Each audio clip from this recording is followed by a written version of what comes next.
उत्तर प्रदेश का उपचुनाव कई मायनों में अहम है, बीजेपी और सपा दोनों के लिए। एक तरफ जहां बीजेपी लोकसभा में हुए नुकसान की भरपाई करने और खुद को प्रदेश में मजबूत रखने के लिए सभी उपचुनाव की सीट जीतना चाहती है, तो दूसरी तरफ अखिलेश यादव अपने पीटीए फॉर्मूले को और मजबूत करने और दोबारा सत्ता में वापसी के लिए यूपी उपचुनाव को जीतना चाहते हैं, ताकि विधानसभा चुनाव के लिए पार्टी की मजबूती का संदेश जा सके। बीजेपी ने यूपी विधानसभा उपचुनाव के लिए अपने खाते की 8 सीटों पर प्रत्याशियों का ऐलान कर दिया।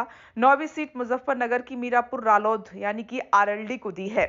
यहां मिथिलेश पाल को टिकट दिया गया है। बीजेपी ने कानपुर की सीसामऊ सीट से सुरेश अवस्थी को टिकट दिया है। सुरेश अवस्थी भाजपा के प्रदेश मंत्री और कानपुर क्षेत्र में क्षेत्रीय महामंत्री रहे हैं। मैनपुरी की करहल से अनुजेश यादव को टिकट दिया है। अनुजेश सांसद धर्मेंद्र यादव के सगे बहनोई हैं।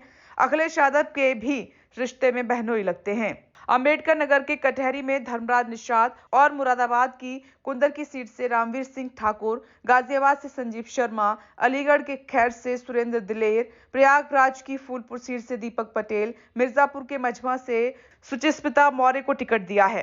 कानपुर की सीसामऊ सीट से सपा ने उधर इरफान सोलंकी की पत्नी नसीम सोलंकी को उतारा है। बीजेपी ने बुधवार सुबह 11 बजे 7 नामों का ऐलान किया, फिर शाम को सीसामऊ से सुरेश अवस्थी के नाम का ऐलान कर दिया। बीजेपी के 9 प्रत्याशियों में 5 ओबीसी हैं, एक दलित और एक सामान्य। अगड़ी जातियों में 2 ब्राह्मण संजीव शर्मा और सुरेश अवस्थी और 1 ठाकुर रामवीर सिंह को टिकट दिया गया है। पिछड़े जातियों में एक कुर्मी दीपक पटेल, एक मौर्य सुचिस्मिता मौर्य और एक निषाद धर्मराज निषाद, एक यादव अनुजेश यादव और एक पाल मिथिलेश पाल को मैदान में उतारा है। एससी वर्ग के लिए आरक्षित खैर सीट से वाल्मीकि समाज के सुरेंद्र दिलेर को टिकट दिया है। चुनाव आयोग ने 15 अक्टूबर को यूपी की 9 विधानसभा सीटों पर चुनाव की तारीख का ऐलान किया था। 13 नवंबर को इन सीटों पर वोटिंग होनी है। उपचुनाव को 2027 के रण का सेमीफाइनल माना जा रहा है। बीजेपी चुनाव में अच्छा प्रदर्शन करने के लिए पूरी जान लगा रही है। संगठन से लेकर सरकार तक जीत तोड़ कोशिश कर रहे हैं। दूसरी तरफ कांग्रेस उत्तर प्रदेश में विधानसभा उपचुनाव नहीं लड़ेगी। राज्य के पार्टी प्रभारी अविनाश पांडे ने गुरुवार को ऐलान किया। उन्होंने कहा कि कांग्रेस उपचुनाव में इंडिया गठबंधन का समर्थन करेगी।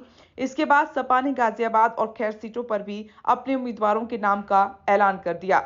7 सीटों पर समाजवादी पार्टी पहले ही नाम तय कर चुकी थी। वहीं अखिलेश यादव ने कहा कि बात सीट की नहीं जीत की है। इस रणनीति के तहत इंडिया गठबंधन के संयुक्त प्रत्याशी सभी 9 सीटों पर सपा के चिन्ह साइकिल के निशान पर चुनाव लड़ेंगे। कांग्रेस और सपा एक बड़ी जीत के लिए कंधे से कंधा मिलाकर साथ खड़ी हैं। इंडिया गठबंधन इस उपचुनाव में जीत का एक नया अध्याय लिखने जा रहा है। कांग्रेस पार्टी के शीर्ष नेतृत्व से लेकर बूथ स्तर तक के कार्यकर्ताओं के साथ आने से सपा की शक्ति कई गुना बढ़ गई है। ये देश का संविधान, सौहार्द और पीडीए का मान सम्मान बचाने का चुनाव है। Bureau report, India truth.